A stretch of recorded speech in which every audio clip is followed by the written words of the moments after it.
भगवान की जय हो। भगवान पिता रात्रिम शरदो फुल्लमल्लिका वीक्षम रंतुम मनश्चक्रे योग माया उपस्थिता। आज भगवान योग माया के द्वारा सुंदर सा विश्वकर्मा के द्वारा आदेश हुआ है, सुंदर सा निर्माण हुआ है, सुंदर स्थान पर यमुना के तले में। और भगवान बांसुरी तो बजा ही लिया। और जैसे बांसुरी बजाई अम्मा बहनों सुनो, तो कोई कोई मैया ग्वालिन दूध दू रही थी। और जैसे दुर्गत बंसी बजी तो बाल्टी छूट गई और दौड़ पड़ी। कोई कोई आटा गूंद रही थी माता है बेटियां। और ऐसे आवाज कान में आई आटा छोड़ा, ऐसे हाथ में आटा आधा लगा दौड़ पड़ी। कोई कोई देवी भगवान की पूजा कर रही थी, आरती बीच में छोड़ के चल पड़ी। बाजी न धरे धीर और बाजी न समारे चीरो, माने चीर माने कपड़ा। कोई कोई माता बिटिया स्नान कर रही थी और स्नान करते समय बंसी सुनाई पड़ी तो आधे गीले कपड़ों में ही दौड़ पड़ी। बारिन के पिरह अनल अति भर की, बाजी बाजी माताएं समझ रही हो। अपने अपने राकेश भैया की जैसी बहू है अपने पति की सेवा कर रही थी।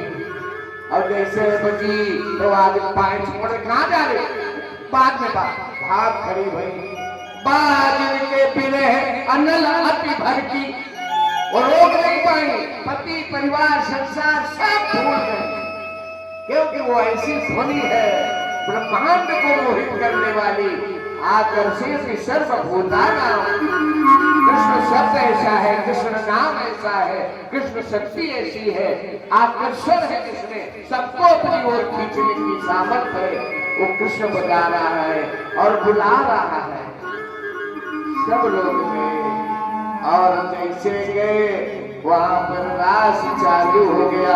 और दोनों एक बात और इसी बीच में गड़बड़ हो गई। बोले क्या हुआ? उसी समय ये आवाज कैलाश पर्वत पर पहुंच गई। और जैसे पहुंची तो भोले बाबा की समाधि टूट गई। ये भी हुआ, वो भोले बाबा की समाधि छूट गई। कामदेव बड़ा प्रयास किया, नहीं छुड़ा पाया। देवता बड़े बड़े लगे रहे, नहीं छूटी। लेकिन बांसुरी की धुन में आज इनकी समाधि छूटी। बोले ए पार्वती ये कुआं बज रही है, क्या हो रहा है? अरे बोले पता नहीं है, आज भगवान रास मंडल में वृंदावन में रास रचा रहे हैं। आज उनका महारात्रि है, महारास हो रहा है। बोले हमें भी चलना। बोले तुम कैसे चलोगे? वहां पहले ही लगा है पुरुष प्रवेश वर्जित। बोले फिर कोई उपाय? बोले उपाय हमारे पास नहीं। सोचो तुम्हारे पास डबल बुद्धि होती है, डबल काम कर सकती हो। जो पुरुष न कर पाए वो पत्नियां जरूर कर लेती है। विशेष मेधा है, माँ का आशीर्वाद है, पितरों का आशीर्वाद है, गुरुजनों का आशीर्वाद है। ये शक्ति स्वरूप है। और देखो माताओं, आप लोग ये बताओ,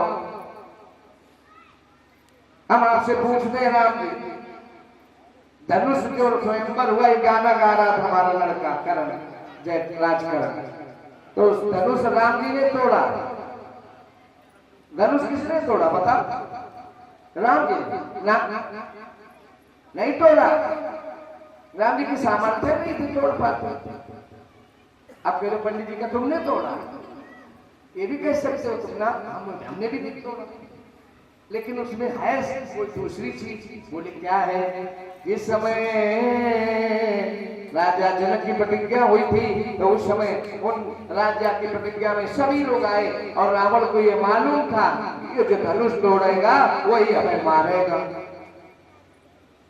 बलराम तो उसने राहु केतु को भेज दिया, जाओ एक कोने में तुम बैठना धनुष के, एक कोने में तुम, और धनुष उठने मत देना। अगर उठ गया तो तुम समझ लेना, है ना। 1.5 जानी संख्या सबका। रावण से सब डरते थे, किसी की औकात नहीं थी उसके सामने हाँ ना इफ बट कुछ कर पावे। बहुत बड़ा बलवान। तो उसने जैसे आगे दिया राहु केतु बैठ गए और एक एक दिन में भूप सहस्र दस एक ही बार। अब यहाँ एक बार का मतलब एक साथ नहीं है, एक दिन में 10,000 राजा लोग उस प्रतियोगिता में भाग लेते हैं और कोई भी धनुष को झेला तक नहीं पाए। अब सीता जी परेशान, क्योंकि आज जिस समय फुलवारी में गए हैं भगवान राम पुष्प चुनने, तो लता ओट पे प्रकट बहते राज, तो वहां पर इनके दूसरों के बीच में जैसे आंख में आंख पड़ी इसकी सीता की, तो गंधर्व ब्याह हो गया। विवाह 8 तरह का होता है, एक दूसरे को देखा तो एक दूसरे का चित्त एक दूसरे से मिल गया।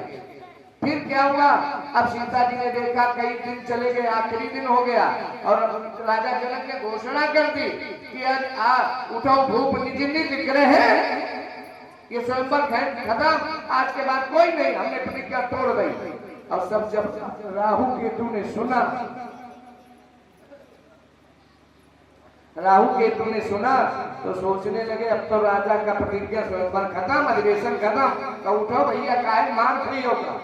तो ये दोनों राहु केतु भगे और उसी समय विश्वामित्र समय शुभ ध्यान दो, उसी समय विश्वामित्र ने देखा अब समय आया।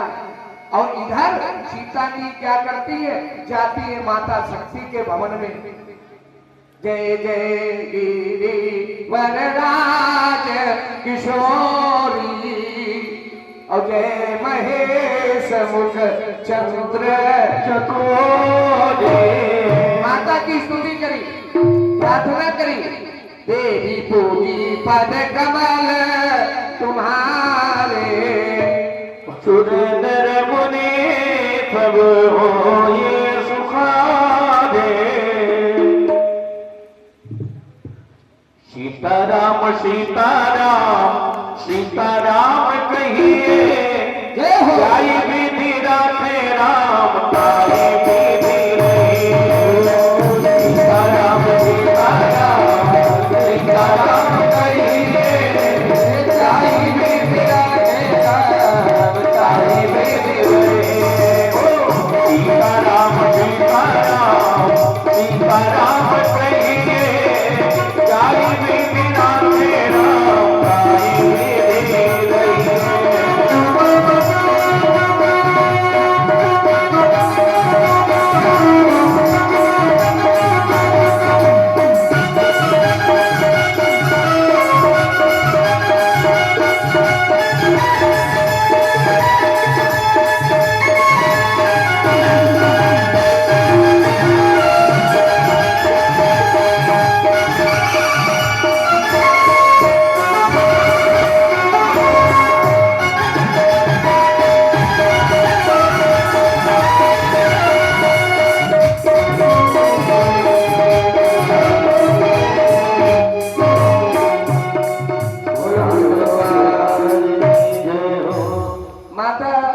सीता के द्वारा आदि शक्ति परांभवा भगवती जगदम्बा की स्तुति हुई, तो जगदम्बा ने आशीर्वाद दिया क्या, सुन सिय सत्य आशीष हमारी, अपूजनीय मना तुम्हारी। ये आशीर्वाद किसका है, सीता को, दूसरे रूप में शक्ति का। और वो शक्ति ने आशीर्वाद जब दिया, राम की शक्ति होती तो ये काम नहीं होता ना, सीता को आशीर्वाद आदि शक्ति ने दिया। और दूसरी बात, जैसे शक्ति मिली, अगर राम ने तोड़ा होता तो किसी ने देखा होता, अगर राम ने तोड़ा तो किसी ने देखा होता। तुलसीदास जी लिखते हैं, लेत चढ़ावत खैचत गाढ़े और काहू न लखा रहे सरकारे। अगर खाया होता, देखा होता, राम ने तोड़ा होता तो किसी ने देखा होता, किसी ने नहीं देखा। तो बताओ राम जी कैसे तोड़े, बताओ तुम बताओ, हम नहीं बता रहे। तुलसीदास जी साहब लिख रहे, किसी ने देखे नहीं, मतलब भगवान की कृपा ऐसी हुई। और दूसरी बात, ये शक्ति है। दूसरी बात देखो, शिव, शिव लिखो शिव, और ऊपर वाली मात्रा हटा दो 100, मतलब बिना शक्ति के ब्रह्मा विष्णु शंकर दुनिया दुनिया की जितने कार्य हैं सृष्टि की रचना से लेकर के अंत तक बिना शक्ति के कोई कार्य संभव नहीं है। और दूसरी चीज उसको छोड़ो, मान लो कि वो तोड़ा, मान लिया हमने क्रेडिट कर दिया, हमारे भाव है सब बता रहे, लेकिन अगर दूसरी बात सोचो तो आपके शरीर में भी एक शक्ति है और उसी शक्ति से आप बोलते हो, सुनते हो, चलते हो। और जिस दिन वो शक्ति आपके शरीर से निकल जाती है तो क्या आप बोल पाते हो, किसी से कुछ कह पाते हो? कुछ नहीं कह सकते हो। तब तो यही होता है राम नाम सत्य है, सत्य बोलो मुक्ति। मतलब दुनिया में शक्ति ही प्रधान है। तो हमारी माताओं की नाम में हम बता रहे ना, भगवान की जो योग लीला हो रही है उसमें देवियों पुत्रांगनाओं का पूर्ण सहयोग है। आज अपनी पत्नियां अपने पति की सेवा कर रही थी, छोड़ दिया, भाव खड़ी हुई। शंकर जी के कान में आवाज आई, पार्वती से बोले वह मैया भैया रख दो, ऐसे रख दो, बांट लेंगे, ऐसे नहीं डिस्टर्ब हो। हाँ रख दो, जिसको जरूरत होगा ले लेगा। बोलो गोविंद भगवान की। शंकर बाबा सुंदर तैयार होते हैं, मैया पार्वती ने उनको सुंदर वस्त्र पहनाए, महावर लगाई और सब चूड़ी उड़ी पहनाई, फिटिंग का सूट पहनाया। हाँ कल आपको सूट फिटिंग का पहनाना है, राधा कृष्ण भगवान रुक्मिणी का विवाह होगा तो सब लोग कन्या से साड़ी और सूट लेकर के आना, ठीक है। जिनके कन्यादान ना हुआ हो, बिटिया ना हो, तो कल ये अवसर आपके घर में है। जा रहे पुजारी प्रसाद लेते जाओ, फिर जाओ।